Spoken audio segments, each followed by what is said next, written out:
repasse obrigatório foi extinto com a nova lei trabalhista, proposta pelo governo e aprovada pelo Congresso no ano passado. A nova lei manteve a contribuição, mas em caráter facultativo, ou seja, cabendo ao trabalhador autorizar individualmente o desconto na remuneração. Desde então, chegaram ao STF 19 ações com o objetivo de tornar a contribuição novamente obrigatória. Várias entidades sindicais alegaram forte queda nas receitas, comprometendo a negociação de acordos coletivos e serviços de assistência aos trabalhadores. Além disso, alegaram problemas formais na aprovação da nova regra. Para as entidades, o fim da obrigatoriedade não poderia ser aprovado numa lei comum, como aconteceu, mas, sim, por lei complementar ou emenda à Constituição, que exigem apoio maior de parlamentares. O julgamento das ações começou nesta quinta com a manifestação de várias centrais sindicais, da Advocacia Geral da União, AGU, que representa o governo e o Congresso, e também da Associação Nacional das Emissoras de Rádio e Televisão, ABERT, única a defender a mudança. O julgamento será retomado nesta sexta, 29, com os votos dos demais ministros da Corte. A decisão depende da maioria dos votos entre os 11 ministros reunidos no plenário. Relator das ações no Supremo, Edson Fachin considerou que a Constituição de 1988 reforçou o papel dos sindicatos na representação dos trabalhadores, dando a eles várias atribuições em defesa das categorias. Para o ministro, o custeio das entidades também é previsto na Constituição. Entendo que, sem alteração constitucional, a mudança de um desses pilares desestabiliza todo o regime sindical e não pode ocorrer de forma isolada. Para o ministro, a nova lei trabalhista desinstitucionaliza de forma substancial a principal fonte de custeio dos sindicatos. Fachin acrescentou que, desde a década de 1930, foram atribuídas aos sindicatos funções mitigadoras das tensões entre empregadores e empregados. O ministro disse, também, que o fim da obrigatoriedade na contribuição implica em renúncia fiscal, indicando que a arrecadação era uma receita pública, cujo corte deveria estar acompanhado de um estudo sobre o impacto orçamentário e financeiro sobre os cofres públicos. A inexistência de fonte de custeio obrigatório inviabiliza a atuação do próprio regime sindical previsto na Constituição.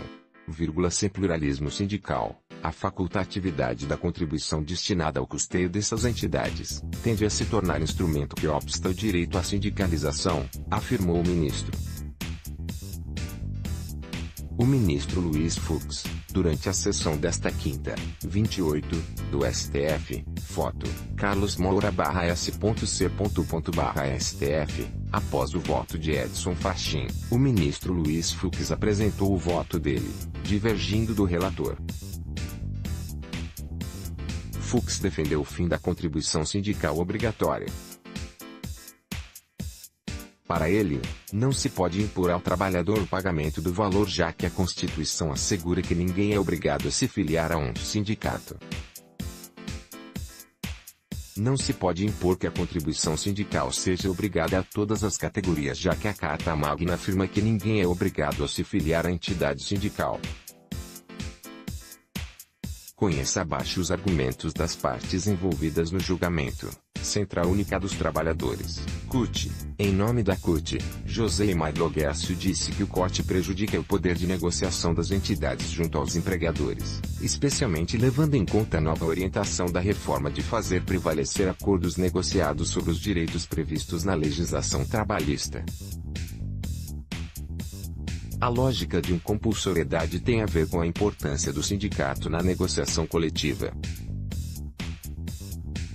Para que possa, numa relação de assimetria, enfrentar o empregador sem que dependa disso de espontaneidade na contribuição, disse. Central dos Trabalhadores e Trabalhadoras do Brasil, CTB, representante da CTB, o advogado Magnus Farcati disse que, com o fim da contribuição sindical, a independência econômica dos sindicatos foi profundamente atingida. E disse ainda que, desde a aprovação da nova lei trabalhista, em 2017, a arrecadação dos sindicatos com a contribuição caiu 88%. Essa redução teve efeito drástico sobre as entidades sindicais brasileiras, muitas das quais tiveram que alienar parte de seu patrimônio com o objetivo de manter-se em funcionamento, disse, apontando ainda a redução de 24% nos acordos coletivos firmados com empresas. Importou na perda significativa de direitos históricos dos trabalhadores, só possível em face da ausência de recursos, afirmou. A advogada-geral da União, Graci Mendonça, argumentou, por sua vez, que a nova lei não eliminou a contribuição sindical, somente a tornou facultativa.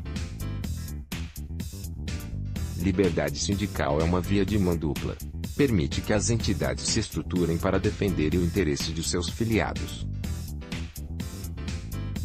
Mas também assegura ao trabalhador um direito à filiação, e não a obrigação de ser filiado. Ninguém será obrigado a filiar-se ou manter-se filiado a sindicato. É essa a regra da Constituição, declarou. Representante da Associação Brasileira de Emissoras de Rádio e TV, ABERT, única entidade a defender o fim da contribuição sindical obrigatória, Gustavo Binempoz disse que a reforma deu ao trabalhador a opção de contribuir de forma espontânea para manter os sindicatos.